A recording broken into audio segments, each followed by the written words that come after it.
My name is Franz-Albrecht Oettingen-Spielberg, and I've dedicated my life to understanding and hunting Europe's most magnificent game species. Join me as I share my passion and field experience in the management and pursuit of my favorite five, where conservation, ethical hunting and sustainable management guide every decision we make.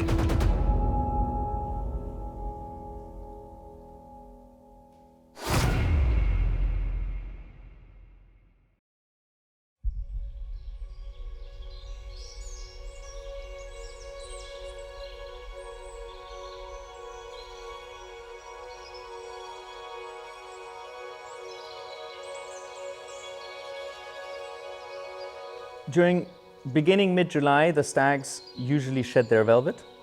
They move around in bachelor herds without any hinds, so it's only male groups. I would call them the ghosts of the forest. They move very little because they're in preparation for the rut, so they try and eat as much as possible and gain weight.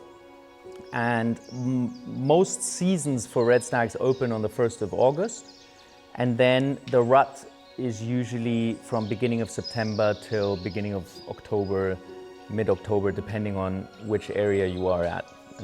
In the Alps or in the lower lands, those times can change. Hungary, Romania, they all have slightly different times.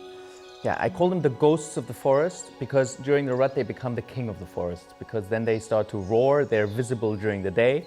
In this time when they prepare for the rut, they are quiet, they are difficult to pattern, and they are nearly invisible if you don't really know the corners where to look for. I'm shooting a 6.5 Creedmoor, 143 grain ELDX, which is a fantastic caliber for, I would say, anything up to red stags. Probably wouldn't want to use a 6.5 Creedmoor for rutting red stags, but for now, perfect, and also for roedeer, perfect. I love the ELDX, and Creedmoor, I mean, everybody knows about this caliber.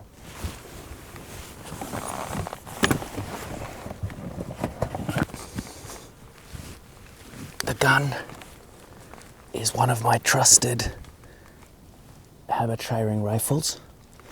I'm using a 3.5 to 28 times 50 Swarovski Z8 and a Svemko Hunter 1.0.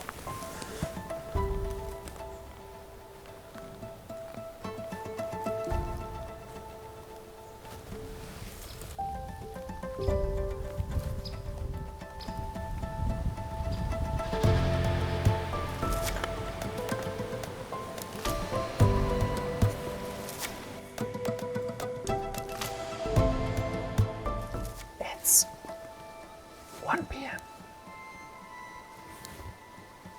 As you know, during midday, 1 p.m., 2 p.m., usually the wind starts swirling.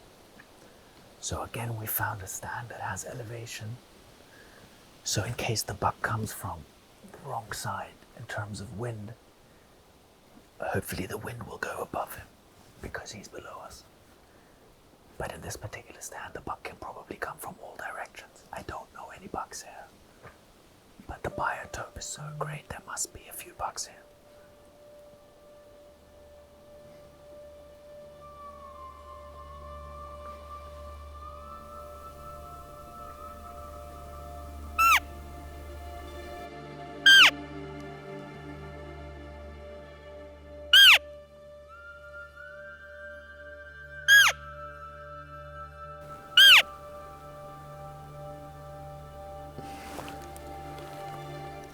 Small yearling, not good enough to keep. He's just got very small spikes on both sides, so we'll take him.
I shoot him 70, 80 meters down in the forest, there's a much louder flight of the bullet, which may disturb some of the other game in the area.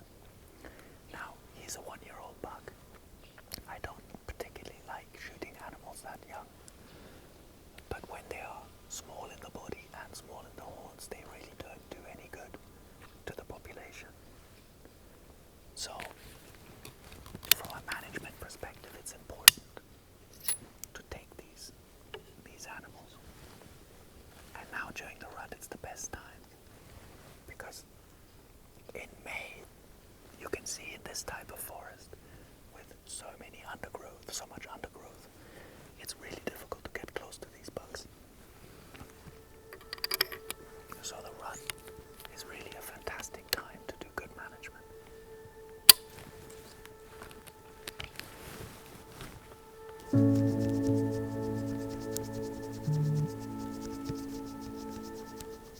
We've just taken the yearling. I'm going to give it 5 minutes just for everything to calm down again. Because if there's a young buck here, there must be a territorial buck too. And we only literally just started calling. The yearling came after less than 5 minutes. So I'm hopeful that if we give it a bit of time and then start calling again, maybe we'll see the territorial buck as well.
As you saw, he jumped over the yearling that we shot.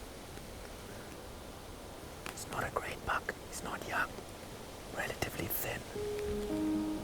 But these are the type of things you can only experience in the rut. It's 1 p.m., 1:15.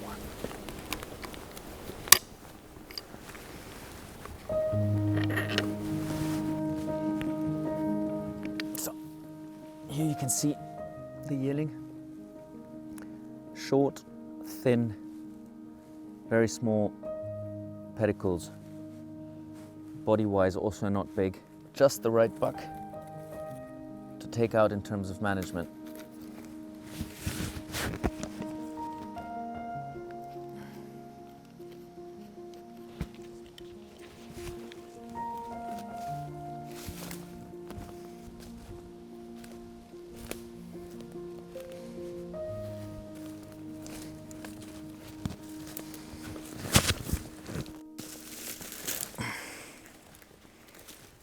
Old buck.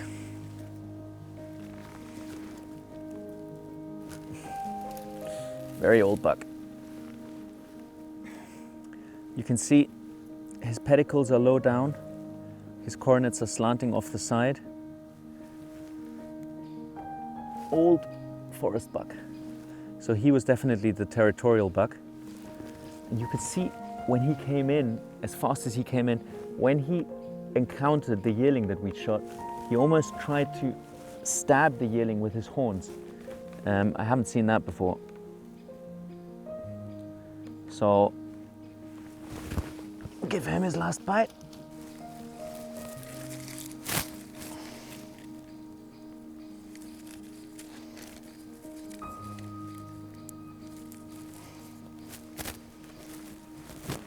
What can I say? It's 1:30 p.m. and when the bucks are rutting in the summer forest, it's just such a special time. And you don't have to wake up at 5 o'clock in the morning, especially when with these type of temperatures. It has 12, 13 degrees during the night. And I feel the warmer it gets, now we maybe have 20 degrees, the more active these bucks become. And I love hunting during lunch hours.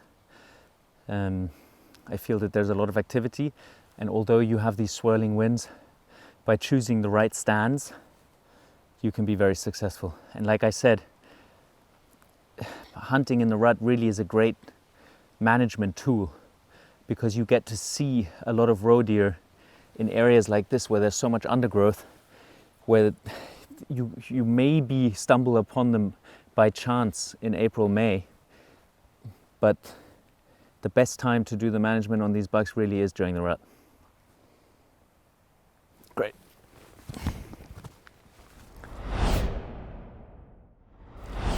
The binos that I've used all season and that have been really the best discovery that I've had this season are the Alpen Optics 20 by 42. Now, if you followed me in the last years, I've always had a 20 times magnification binos, and usually it was the big old size ones that were, I think, from the late 80s, and they were made for maritime use. And I've always been waiting for a company to make stabilized 20 times magnification binoculars. And finally, this year, I was contacted by Alpen Optics because they saw our series about spring roebucks, where I explained why I like 20 times magnification so much. They contacted me and we began talking, and I've been using these ever since. I like 20 times magnification not only for hunting when I'm shooting at long distances or looking at game at long distances, but also when I'm calling bucks and when I'm only looking at them at 20 meters. I feel that the details that I see with 20 magnification is so different and so much better that judging age, judging trophy size, seeing whether the animal is healthy, etc., I never go out without a 20 times magnification bino.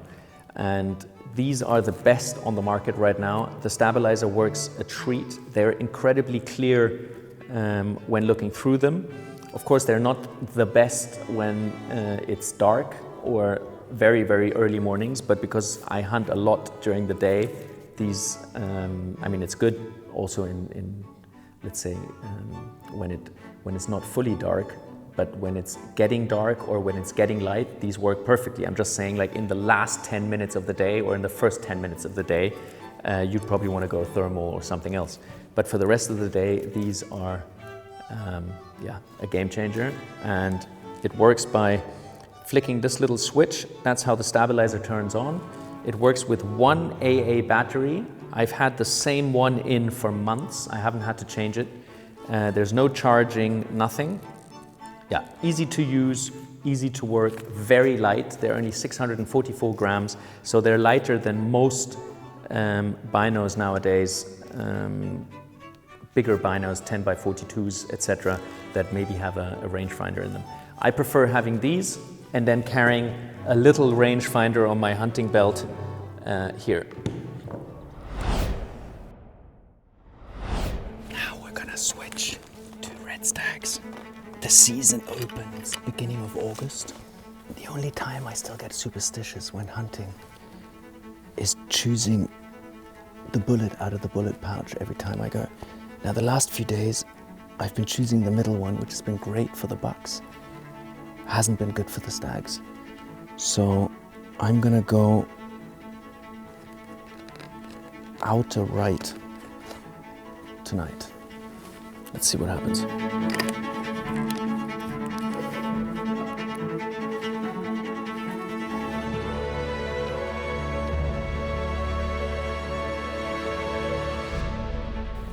There's a big pathway out to the field that some of the stags take.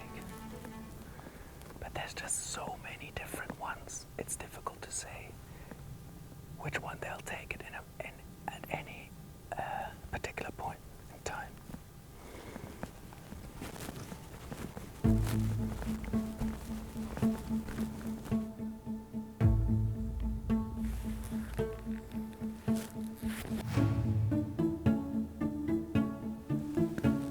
Der ganz rechts.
Wartet, links kommen sie, links kommen sie.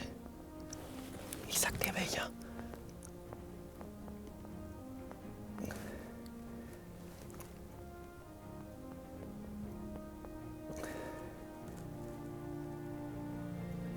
Einfach finden. Du siehst die drei, die jetzt nach links stehen. Wir warten, wenn von rechts kommen mehr. Da ist einer dabei, den wir schießen.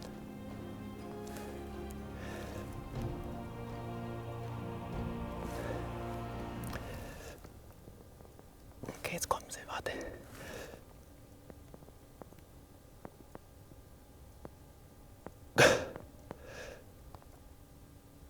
Ist noch keiner dabei. Die sind noch weiter rechts.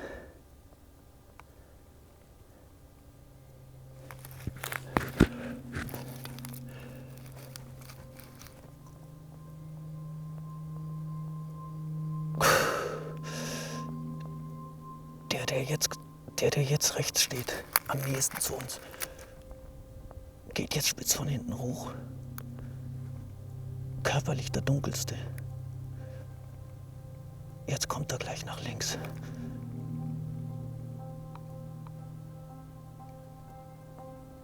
Scheiße. Gibt's denn das?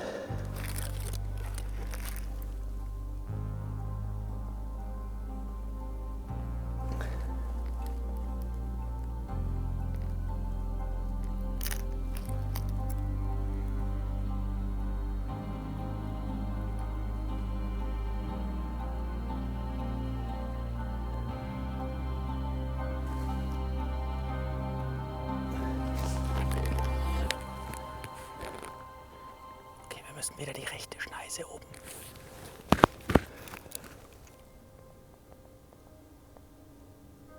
Bleib in der rechten Schneise. Der ist es.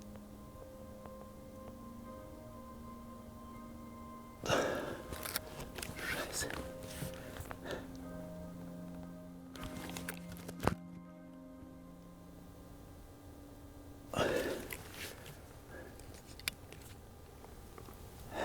Speaking about the ghosts of the forest, and suddenly in this tiny little piece of wood on the outskirts of the main forest, we spooked, but not really spooked. They knew that something was up, but they weren't stressed. A group of stags, in which 2 stags are the ones that we're looking for. Now we had bad wind, so we had to retreat. And now we're gonna try and come around from the other side and get another look. I'm quite certain that they're still in here because the surrounding territory is all fields. They weren't very stressed by our presence. They didn't really know what was going on. They heard something, but they weren't sure.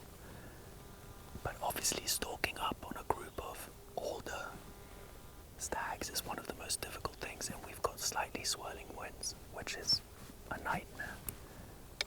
But we're gonna have to take a risk, and we're just gonna slowly stalk in here and hopefully see them somewhere down there and be able to pick out one of the 2 that we want to shoot.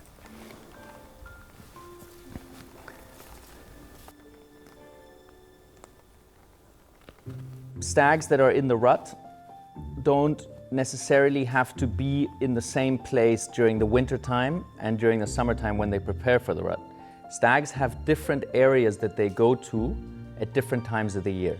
The only time where they're fighting and where they move one by one is during the rut. The rest of the year, so the rest of the 10.5 months, they are together and they get on incredibly well. So they're in their bachelor groups, they become great friends, and the only time when they really start fighting is when they go on the rut and the hinds are in heat. They're in the next valley.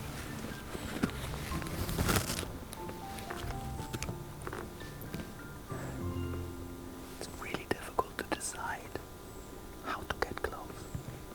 Because if we come from above, we've got the horizon behind us. If we go below, we're gonna drop into them directly, close.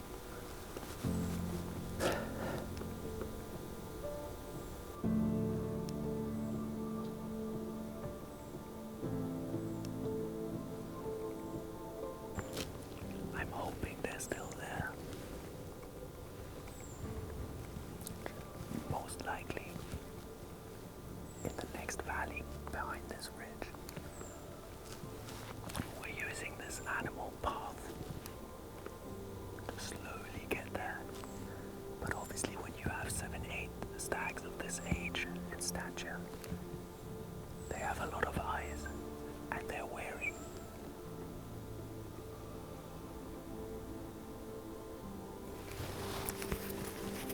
They're in the valley, probably about 200, 250 meters from here. Bedded down.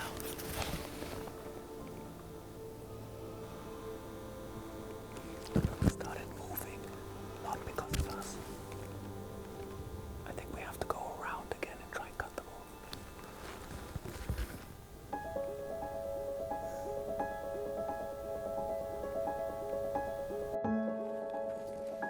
I think it's very important to have old stags in the population, in the herd.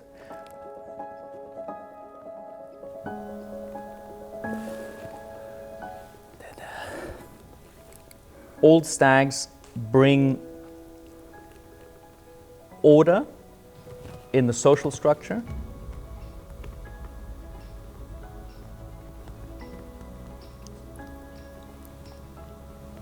They make sure that the rut season happens in an orderly fashion, that not too many of the young stags are part of the rut. We're going to move into the field somewhere where we've got an overview in case they come out later to feed. It's very important to have old stags because it has also been scientifically proven that the older the stag, the more likely that he will have a male offspring. And like we've just said, young males travel far. So for the genetic exchange between different herds that may be living far from each other, it's important that there is a big genetic exchange. The older the stag, the more male offspring he produces. That has been scientifically proven. At the same time, it's important for the social structure and, like I said, for the order and calmness of the herd to have these old stags. What do I call an old stag? An old stag for me is 12 and above.